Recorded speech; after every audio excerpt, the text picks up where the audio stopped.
Hello guys, আসসালামু আলাইকুম। কেমন আছেন সবাই? আমি পিয়াস আছি আপনাদের সাথে টেক মগজের পক্ষ থেকে। হাজির হয়ে গেলাম আপনাদের সামনে নতুন একটি স্মার্টফোনকে নিয়ে।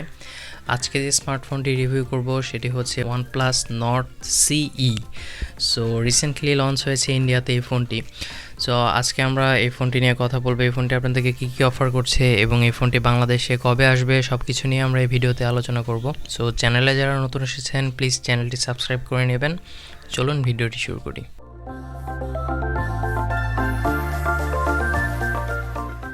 সো প্রথমে আসি ফোনটির আনবক্সিংয়ে। আনবক্সিং করার সাথে সাথে আমরা পেয়ে যাচ্ছি প্রথমেই OnePlus Nord CE ফোনটি। এরপরে আরও একটি বক্স থাকছে, বক্সের ভেতরে থাকছে সিম এজেক্টর পিন, কিছু ইউজার ম্যানুয়াল গাইড এবং একটি রেড কেবল মেম্বারশিপ কার্ড। তারপরে পাচ্ছি আমরা একটি প্রোটেক্টিভ কেস।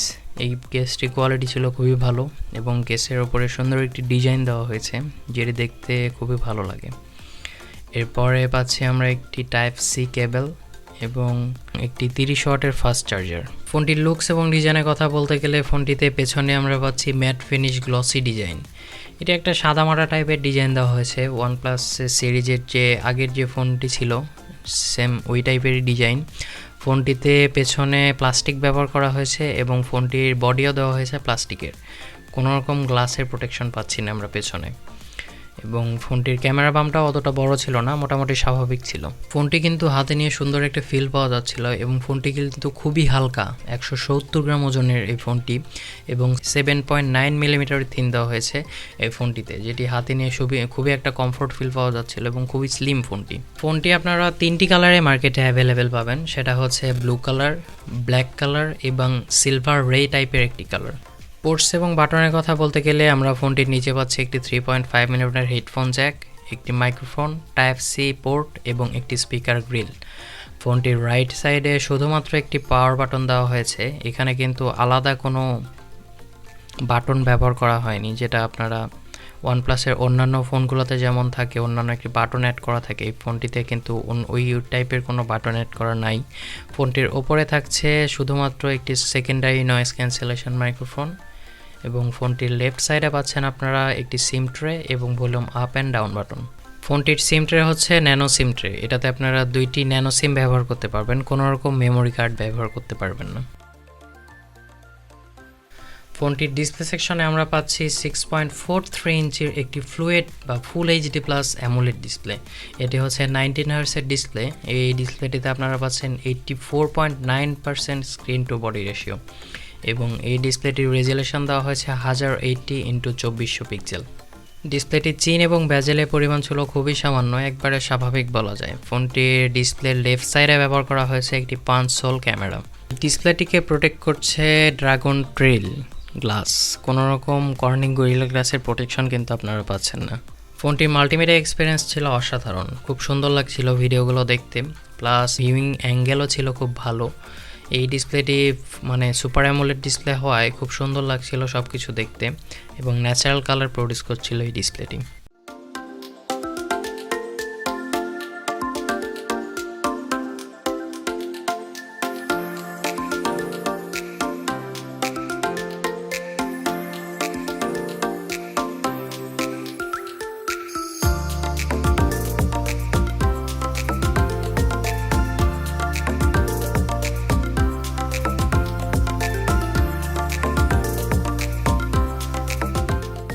ফোনটিতে ব্যবহার করা হয়েছে ইন ডিসপ্লে ফিঙ্গারপ্রিন্ট স্ক্যানার। এই ফিঙ্গারপ্রিন্ট স্ক্যানার ছিল যথেষ্ট ফাস্ট এবং অ্যাকুরেট। ফোনটিতে আপনারা পাচ্ছেন সিঙ্গেল স্পিকার এবং এটি নিচে দেওয়া হয়েছে, কোনো রকম ডুয়েল স্পিকার কিন্তু আপনারা পাচ্ছেন না। স্পিকার কোয়ালিটি দেখে নিন, স্পিকার কোয়ালিটি মোটামুটি ভালো ছিল, ডিসেন্ট বলা যায়।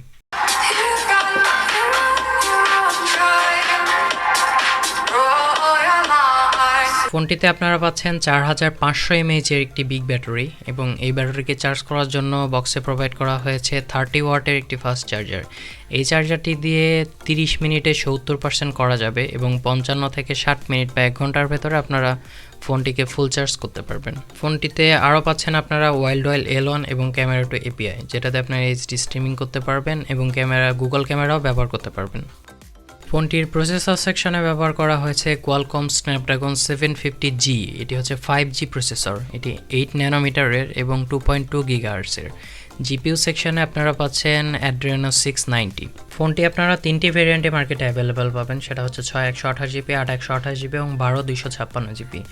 এই ফোনটিতে র্যাম হিসেবে ব্যবহার করা হয়েছে, র্যাম সেকশনে ব্যবহার করা হয়েছে DDR4X র্যাম এবং UFS 2.1 ব্যবহার করা হয়েছে স্টোরেজ সেকশনে। এই ফোনটি 6 128 জিবি আপনারা পাবেন 23,000 টাকায়, 8 128 জিবি পাবেন 25,000 টাকায় এবং 12 256 জিবি পাবেন হচ্ছে 28,000 টাকায়।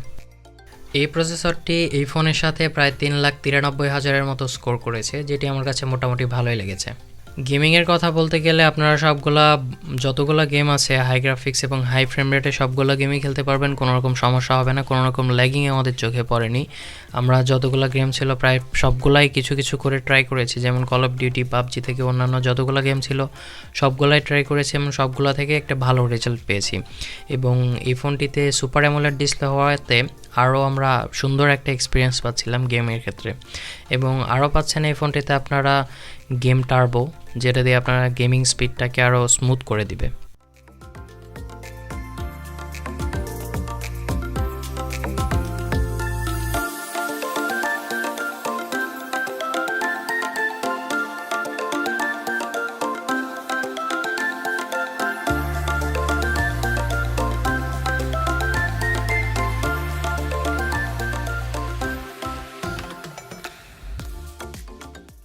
আউট অফ দ্য বক্স আপনারা পাচ্ছেন অক্সিজেন OS 11 এবং অ্যান্ড্রয়েড 11।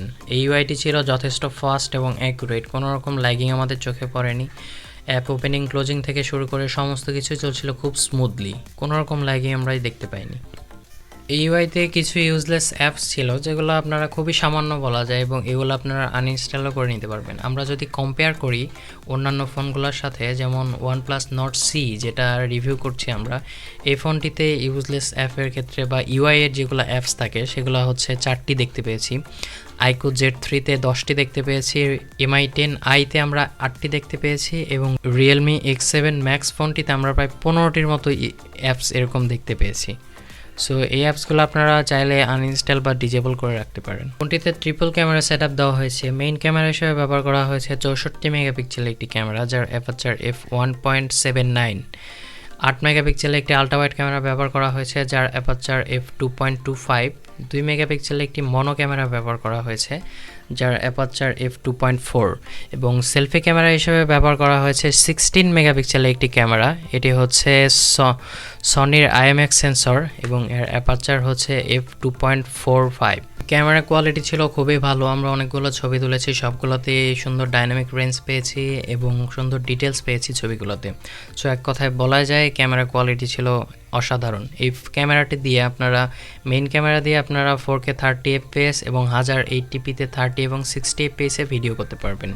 এবং ফ্রন্ট ক্যামেরার কোয়ালিটিও ছিল ভালো, ফ্রন্ট ক্যামেরা দিয়ে আপনারা 1080p-তে 30 এবং 60 fps-এ ভিডিও রেকর্ড করতে পারবেন।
ফোনটির কানেক্টিভিটি সেকশনে আমরা পাচ্ছি 5G এবং এই 5G শুধু একটি ব্যান্ডকেই সাপোর্ট করে। ডুয়েল 4G ভোল্ট পাচ্ছে, ওয়াইফাই কলিং পাচ্ছে, NFC থাকছে, ব্লুটুথ 5.1 থাকছে এবং ক্যারিয়ার এগ্রিগেশনও থাকছে। আমরা যদি OnePlus Nord C ফোনটির সাথে OnePlus Nordকে কম্পেয়ার করি তাহলে আমরা দেখতে পাচ্ছি যে OnePlus Nord C ফোনটি 8/128GB আমরা পাচ্ছি 24,999 টাকায়, এবং OnePlus Nord ফোনটি কিন্তু আমরা পাচ্ছি 664GB 24,999 টাকায়। OnePlus Nord C-তে ব্যবহার করা হয়েছে প্লাস্টিক ফ্রেম এবং প্লাস্টিক ব্যাগ দেওয়া হয়েছে, কিন্তু শুধুমাত্র নর্ডে কিন্তু গরিলা গ্লাস দেওয়া হয়েছিল এবং গরিলা গ্লাস 5 দেওয়া হয়েছিল, তো প্লাস্টিক ফ্রেম দেওয়া হয়েছিল। প্রসেসরের ক্ষেত্রেও কিন্তু আমরা কিছুটা ডিফারেন্স দেখতে পাচ্ছি, কারণ এখানে C-তে ব্যবহার করা হয়েছে 750G প্রসেসর এবং শুধুমাত্র নর্ডে ব্যবহার করা হয়েছিল 765G প্রসেসর, এবং এই দুইটিতেই মনো স্পিকার দেওয়া হয়েছে। এবং ডিসপ্লেতে ব্যবহার করা হয়েছিল 6.4 ইঞ্চির 19 হার্জের ডিসপ্লে, অ্যামোলেড ডিসপ্লে সিইতে, আর নর্ডতে ব্যবহার করা হয়েছিল 6.4 ইঞ্চির অ্যামোলেড ডিসপ্লে, এটাও 90 হার্জেরই ছিল, কিন্তু এখানে কর্ডিং গরিলা গ্লাস 5 এর প্রোটেকশন ছিল। দুইটি ফোনের ক্যামেরার কথা বলতে গেলে সিইতে পাচ্ছেন মেইন ক্যামেরা হিসেবে আপনারা 64 মেগাপিক্সেলের ক্যামেরা, আর নর্ডে পাচ্ছেন 48 মেগাপিক্সেলের সনির সেন্সর, কিন্তু নর্ডে ওআইএস ছিল, সিইতে ওআইএস এর কোনো সাপোর্ট নেই। প্লাস নর্ডে আপনারা শুধু নর্ডে 32 মেগাপিক্সেলের একটি সেলফি ক্যামেরা পাচ্ছিলেন এবং সিইতে পাচ্ছেন শুধুমাত্র 16 মেগাপিক্সেলের একটি ক্যামেরা। সিইতে 4500 এমএএচের ব্যাটারি দেওয়া হয়েছে এবং 30 ওয়াটের চার্জারই দেওয়া হয়েছে, এবং শুধুমাত্র নর্ডে দেওয়া হয়েছে 4115 এমএএচের ব্যাটারি এবং 30 ওয়াটের একটি চার্জার। সো যারা নর্ড ইউজ করছেন তাদেরকে আপডেট হয়ে সিইতে আসার কোনো দরকার নেই বলে আমি মনে করি, আর যারা এই বাজেটে সি কিনতে চান তারা কিনতেই পারেন। সো এই ছিল আমাদের OnePlus Nord C-র একটি ফুল রিভিউ। সো ভিডিওটি ভালো লাগলে আমাদের চ্যানেলটিতে প্লিজ সাবস্ক্রাইব করে নেবেন এবং ভিডিওতে লাইক করবেন, কমেন্ট করবেন এবং শেয়ার করবেন। ধন্যবাদ সবাইকে।